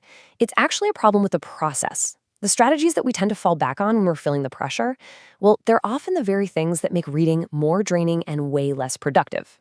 And this really gets to the heart of the misunderstanding. On one side, you've got this flawed mindset that says, reading is just about knowing a bunch of words and being patient. If you think like that, every single word you don't know becomes a crisis, right? It just stops you dead in your tracks. But an effective mindset sees reading for what it truly is, an active process of building meaning. You're not just absorbing words, you're constructing something. Oh man, this is the perfect metaphor for that flawed way of thinking. It's like staring so hard at one tree that you fail to notice you are standing in a forest. That is it, exactly. When you're obsessed with understanding every single word, every single tree, you completely miss the forest. You lose the big picture. And academic reading is all about seeing that bigger picture, understanding how all the arguments and the ideas connect to each other. So how do we fix this? How do we start seeing the forest? Well, this is where a tool like NotebookLM can come in. But, and this is a big but, it is not some magic wand that does the reading for you. Think of it more like a partner or maybe a coach. It's a tool that can help you practice the exact habits that strong, confident readers already use every day. Now, the key phrase you need to know here is source grounded. What that means is, unlike a general AI that just pulls from the whole internet, NotebookLM focuses only on the documents that you upload. And this is absolutely perfect for academic work, right? Because you don't need a random chat about a topic. You need help with this specific article, this chapter, this idea that's right in front of you. So how you use the tool? Well, it's everything. In this order, this is the golden rule. You have to do the mental work first. You read first, then you ask. You try to guess the meaning first, then you confirm.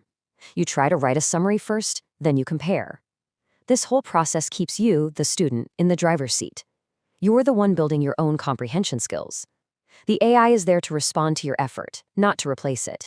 And that brings us to what might be the most important distinction of all.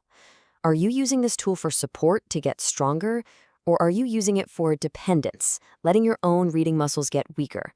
The line between them can feel a little subtle, but honestly, it's absolutely critical. This table just breaks it down perfectly. Look at the support side. You're using the tool to get a roadmap before you dive in, or you're checking a summary that you already wrote yourself. Now look at the dependent side. That's where you're just reading the AI summary and calling it a day, or asking for an explanation before you've even tried to figure it out on your own. See the difference? One builds your skills, the other just outsources them. And this right here, this says it all. The goal is to become a stronger reader with the tool's help, not to just hand over the job of reading to the tool itself. Think of it like scaffolding on a building. It's there to help you climb higher, but you still have to do the climbing. Your own mind wrestling with the source text, that's where the real learning happens. That effort is what actually creates growth. Okay, so what does it actually feel like when this new process starts to click? Well, don't expect some sudden magical moment where everything is easy. Real improvement is much quieter than that. It shows up in these small, steady ways that build genuine, lasting confidence over time. Just look at these signs. This is what real progress actually feels like. You start to notice that an unknown word doesn't send you into a full-blown panic anymore. You find yourself getting the main idea of a text a little bit sooner. And your notes, they actually make sense when you look at them a week later. Reading still takes effort, of course it does, but it starts to feel like a workable challenge instead of this desperate uphill battle. And that shift in feeling, man, that is everything. So I really want to leave you with this final thought. For so long, you might have treated reading difficulty as some kind of personal judgment, right? Like a test of your worth. But what if it's not that at all? What if reading is just a skill, like playing the piano or learning to code? A skill that can be practiced, that can be trained, and that can be improved with the right strategy and the right support. Because if that's true, well, that changes the entire game.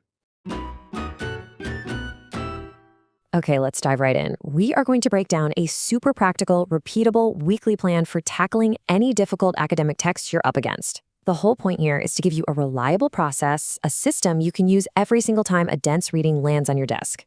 Man, this quote, it just gets right to the heart of it, doesn't it?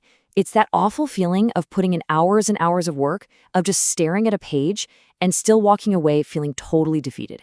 Like you've just been in a wrestling match with the reading and the reading won. I'm willing to bet it does. It is the classic trap of reading hard but not reading smart. It's that super frustrating experience of knowing you've got the willpower, but feeling like you just don't have the right tools for the job. So let's talk about that feeling, what we're going to call the reading wall. It is so easy to take this struggle personally, to think it means you're not smart enough. But we're here to completely reframe that. This isn't about you. It's not a personal flaw. It's a process problem. You know the exact moment I'm talking about. You've read the words, maybe even looked a few of them up, but the meaning, it just slides right off. Nothing sticks. It's an incredibly common experience, and it's a huge, flashing sign that your method isn't working. And here's the crucial part. This one issue doesn't stay in its own little box. When you can't get a grip on the reading, that problem spreads. It starts to infect your writing, your confidence to speak up in class, and your ability to study, leaving you with just a random bunch of ideas instead of a real understanding. And this, right here, is the absolute core of it. It is a process problem. It's not that you aren't trying hard enough. It's that the approach itself is just, well, it's a bad deal. It costs you way too much energy, and you get way too little meaning in return. So what's the alternative? Instead of one massive, heroic, all-or-nothing cram session with the text, we need a smarter weekly pattern.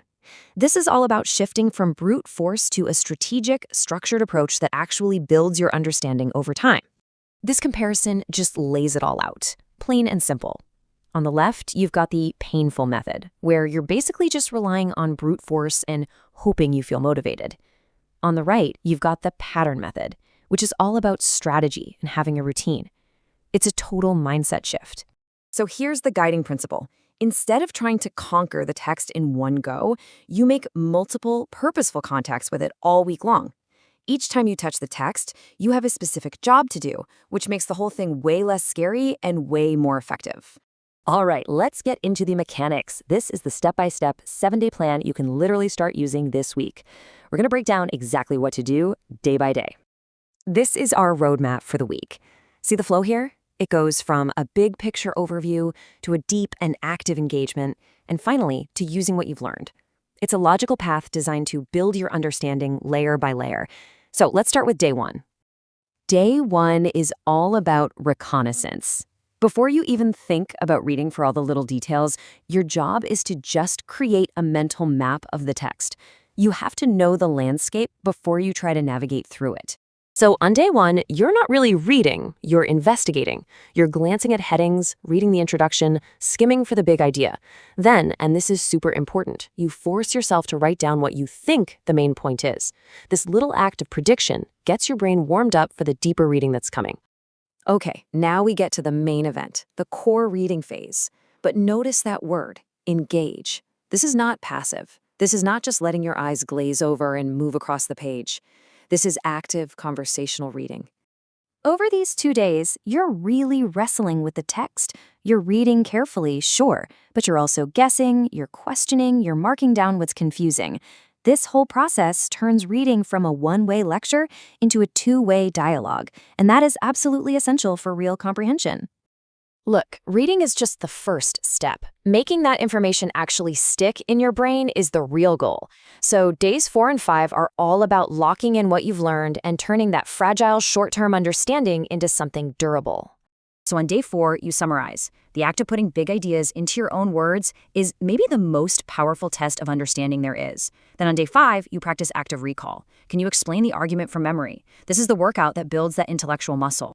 And finally, we close the loop. The last 2 days are about putting the reading to its real use and, just as importantly, learning from your own process. So on day 6, you actually apply your new knowledge. And then on day 7, you take a moment to reflect on the process itself. This thinking about your own thinking is what turns a one-time tactic into a long-term skill that you'll have forever. So you follow the plan for a week. What happens next? Well, it's really important to know what real improvement feels like, because it's usually not some sudden dramatic breakthrough. It's a lot quieter and steadier than that. You should look for these small shifts. That little panic attack you get when you see a word you don't know, it starts to go away. The main idea of a text clicks into place faster. Your notes actually become a useful resource instead of a confusing mess. The effort is still there, for sure, but the desperation is gone. These are the real signs it's working. And this right here is the fundamental change in your mindset. A wall is something you just run into. A structured problem is something you can solve, piece by piece. The text might still be difficult, but it's no longer impossible. It becomes a challenge you actually feel equipped to handle. Let's end on this powerful idea. True, lasting academic confidence doesn't come from just hoping you'll be smarter or more motivated tomorrow. It comes from having a reliable process that you can trust to work time and time again.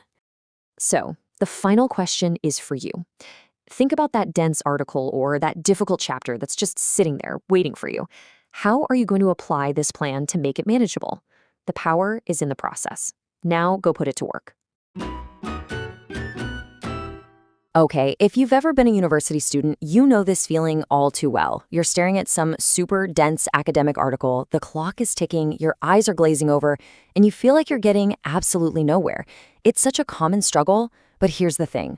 What if the problem isn't you, but your approach? Let's dive in and really unpack how to read smarter, not harder. You know, this quote from our source material just hits the nail on the head, doesn't it? It's that sinking feeling. You put in the hours, you're reading slowly, carefully, you've got your highlighters out, you're taking notes, and at the end of all that, you can't even explain the main point. It literally feels like you've been beaten by a piece of paper. And honestly, it can make you question if you even belong there. So in this explainer, we're going to break that cycle for good. We'll start by figuring out what the reading trap is and why it happens. Then we'll make a really crucial shift, putting your mindset over your vocabulary. After that, we'll get practical and equip you with a strategic reader's toolkit. And finally, and this is so important, we'll talk about what success actually feels like. All right, first things first, let's just acknowledge that feeling. Academic reading can feel like a miserable uphill climb. Seriously, it is not your imagination, and you are definitely not the only one feeling this way. This right here is the heart of the trap. You're doing everything you think you're supposed to do, right? You're reading every single word, looking up terms you don't know, rereading those confusing sentences over and over. You are putting in the effort, you're being so diligent, but the meaning just doesn't stick. The knowledge feels slippery, and frankly, it's just exhausting. And here's the thing, there's a reason it's so hard. The problem isn't you, it's the material itself. I mean, look at this list. Academic writing is just packed with these dense noun phrases, incredibly long, winding sentences, and super abstract ideas. Plus, you're often dealing with subjects you don't have much background in, all while being under crazy time pressure. It's basically the perfect recipe for cognitive overload. Okay, if you take away one thing from this first part, let it be this. The struggle you're having is not a personal flaw. You are not a bad reader. What you're dealing with is a process problem. You're just using the wrong strategies for a very specific kind of text. And that, my friends, is fantastic years. Because a process can be fixed. So how do we fix this process? Well, it all starts with a huge shift in your mindset. A lot of us think the key is just to know more words. But the real breakthrough, the real secret sauce, comes from changing how you think about the act of reading itself. This chart just lays out the whole transformation perfectly. The old mindset, right? It treats reading like a pop quiz, where every unknown word is a big red F. You get stuck staring at one single tree, demanding to understand every single leaf. But the new mindset, this is where the magic happens. It reframes reading as a process of making meaning. You're looking for the whole forest. It's okay if you don't know a word. Instead, you focus on what the paragraph is trying to do. You get comfortable with a little uncertainty, trusting that clarity will come. Okay, so once you've started to shift your mindset, you need the right tools in your belt. And this isn't about grinding harder. It's about having a set of strategies that let you work with the text in a smarter, more efficient way. Now, before we get into the nitty-gritty, this is the golden rule. It doesn't matter if you're using a dictionary, a study guide, or even a cool AI tool. Your own brain has to do the work first. The goal is for these tools to support your reading, not to replace it. You have to wrestle with the text on your own first. Then you go get help to check your understanding and clarify things. All right, here they are, the 3 core strategies that will completely change your reading game. We're going to start with previewing, which is all about building a mental map. Then we'll move to questioning to make sure you're actively engaged, and we'll finish up with summarizing, which is how you make sure all that information actually sticks. First up, previewing. You know, so many of us skip this step because it doesn't feel like real reading, but trust me, it might just be the most important step of all. Before you even touch that first sentence, just spend a couple of minutes looking at the title, the headings, the intro, the conclusion. You're building a mental map. Without it, every paragraph is a surprise attack. But with it, you have a framework, a place to put all the new information. It's not unknown territory anymore. Next up, questioning. This is how you stop your eyes from just sliding across the words while your brain is thinking about lunch. You have to turn your reading into an active conversation. Ask yourself simple stuff as you go. What's the main point here? Why did the author put this example in? How does this connect to the last section? This keeps your brain locked in and helps you pinpoint exactly where you start to get confused. And the third tool is summarizing, but in small chunks. Seriously, don't wait until the end of a 30-page article. After you finish a big section, just stop. Pause. Look away from the page and try to explain the main idea out loud in your own words. Because if you can't do that, you haven't really understood it yet. It is the ultimate comprehension check, and it's what moves information from just passing through your eyeballs to actually sticking in your brain. So you've shifted your mindset. You're using these new strategies. What happens next? Well, the change might not be this dramatic lightning strike moment you're hoping for. Let's talk about what success and real improvement actually feel like on the ground, day to day. Real, lasting improvement is, well, it's quieter than that. It's not about waking up one morning and suddenly finding everything easy. It's about a series of small, steady gains that build on each other over time. You just have to know what to look for so you don't get discouraged along the way. This is what it actually looks like. You'll start to notice that an unfamiliar word doesn't send you into a full-blown panic anymore. You'll find yourself getting the main idea of a text way earlier on. When you look back at your notes a week later, they'll actually make sense. And suddenly, class discussions feel a lot less intimidating because the reading isn't just this confusing fog in your memory. Look, reading will still take work. It always will. But it's a focused, productive kind of effort, not a desperate one. And this is how you build real, solid academic confidence. It doesn't come from just wishing for it or someone telling you to be more confident. No way. It comes from having a process that you know you can trust. When you use these strategies and you see for yourself time after time that they work, you start to believe in your own ability to tackle whatever reading comes next. So at the end of the day, remember this. Reading is a skill you can train, not some test of your intelligence. You have the tools now to start building that skill deliberately. The only question left is, what's the first strategy you're going to practice? Is it going to be previewing, questioning, summarizing? Just pick one and start building your new process today. Okay, so let's talk about something we all do every single day, reading. But here's a question. Are we actually doing it the right way? It turns out reading smarter isn't about just reading harder. Nope. It's all about knowing when to zoom in for the tiny details and when to zoom out for that big, beautiful picture. You know that feeling, right? It's so frustrating. You're trying to plow through a dense technical manual like it's a beach read, or maybe you skimmed a contract really fast and then realized you absorbed absolutely nothing. It just feels wrong. And honestly, it's a huge waste of time and brain power. Well, here's the secret. The fix isn't about gritting your teeth and trying to concentrate more, or just forcing yourself to read faster. The real key is to be strategic. It's about consciously picking the right reading method for the job you need to do. So, let's dive in and grab our first tool. For this one, I want you to picture a powerful magnifying glass. We're about to get up close and personal with a technique called intensive reading. Just like the name says, intensive reading is all about depth. This is your deep dive mode. You slow way, way down. You read carefully, you read deliberately. You're not just trying to get the general idea here. You are dissecting the text, piece by piece, to understand it on a really fundamental level. So you'd use this when your goal is some serious analysis.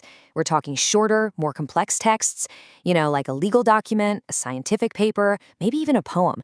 The pace has to be slow because you're zoning in on the tiny details, specific words, grammar, the whole structure of the argument. It's absolutely perfect for when you need to know exactly what's being said and how. All right, let's put that magnifying glass down for a second. It's time to pick up a totally different tool. Think of this one as a panoramic camera, the kind designed to capture the entire sprawling landscape. This is extensive reading. And extensive reading, well, it's pretty much the exact opposite of what we just talked about. This is all about covering ground, about flow, about just letting yourself get carried along by the text. The goal here is usually just pleasure or getting a general vibe for a topic. You don't get stuck on every single word you don't know, you just keep the momentum going. With this method, your whole purpose shifts. It's about getting the big picture or, just having a good time. You're reading longer, easier stuff, like a novel, a biography, or a bunch of magazine articles. The pace is quick, it's fluid, because you're focusing on building your reading fluency and just enjoying the ride, not analyzing every sentence. Kicking back with a great story? That is the perfect example. So there we have it, 2 really distinct tools in our reading toolkit, the super focus magnifying glass and the wide-angle panoramic camera. The real skill, the thing that makes you a smarter reader, is knowing which one to use and when. And it all boils down to your purpose. And hey, don't just take my word for it. To really see how this works, let's go straight to the source for this explainer.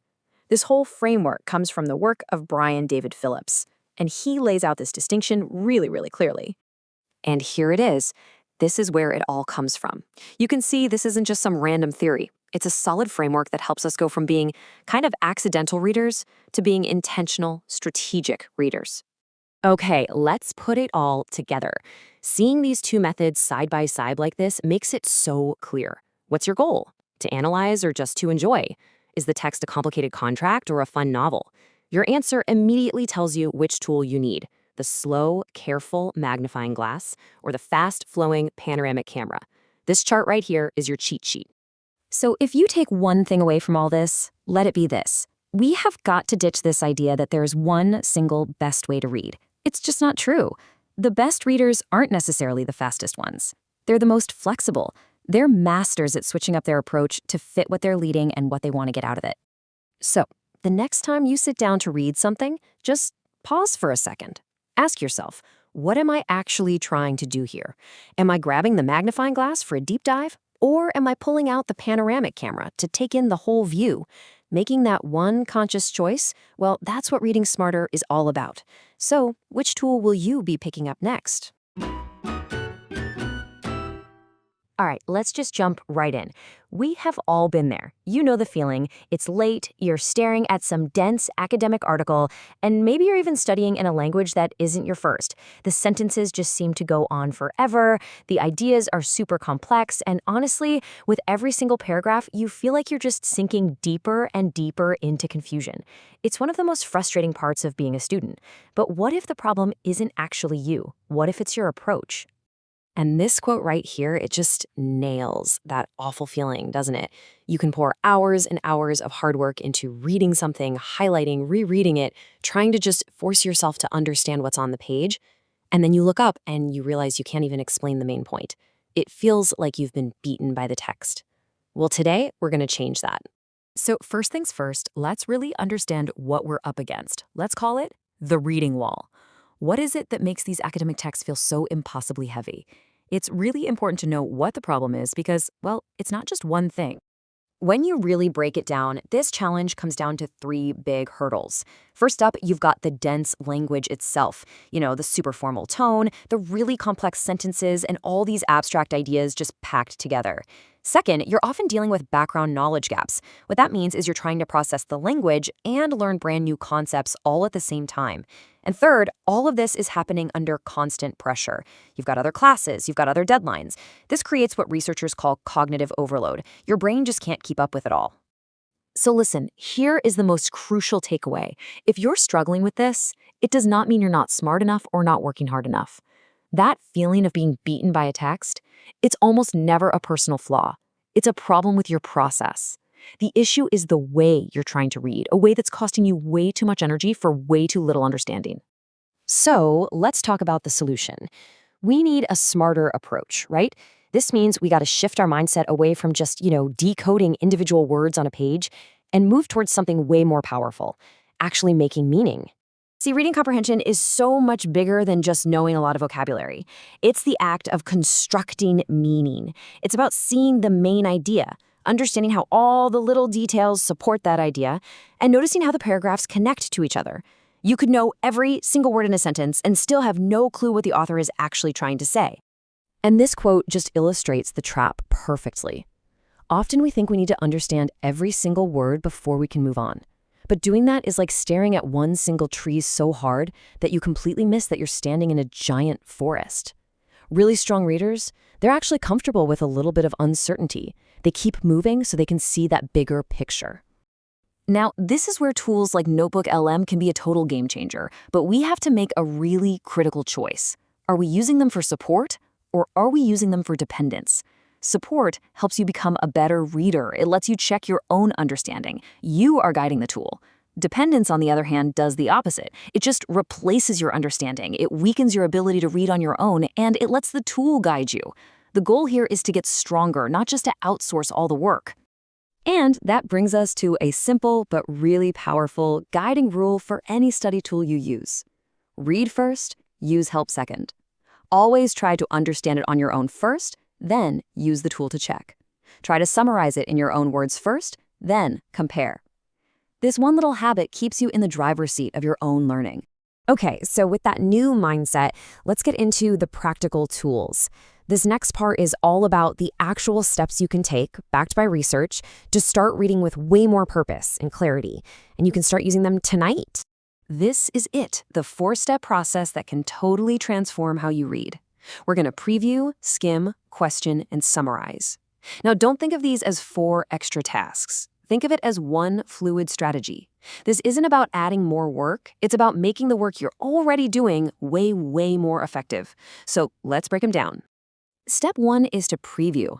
Now, I know this is the step most people skip because it doesn't really feel like real reading, but trust me, it's absolutely essential. Just by looking at the titles, the headings, the introduction, you start to build a mental map. Your brain gets a sense of the shape of the information that's coming, which lowers your anxiety and helps you know where to file away all the details. Step 2, skim for the gist. Now, skimming is not careless reading. It's quick, purposeful reading to find the overall direction of the text. Doing this first stops you from getting stuck on tiny sentence-level problems before you even know which details actually matter. It's kind of like figuring out which city you're in before you start trying to memorize every single street name. Step 3 is to question while you read. This is how you stay active and engaged. Passive readers, their eyes move across the page, but their mind is somewhere else completely. By constantly asking simple questions like, what's the main job of this paragraph? You turn reading from a monologue into a conversation. It doesn't have to be anything complicated. Just keeping that one question, what's the point here, in your head is enough to keep you locked in. And finally, step 4, summarize in chunks. Please do not wait until the very end of a 30-page article. After each major section, just pause and try to state the main point in your own words.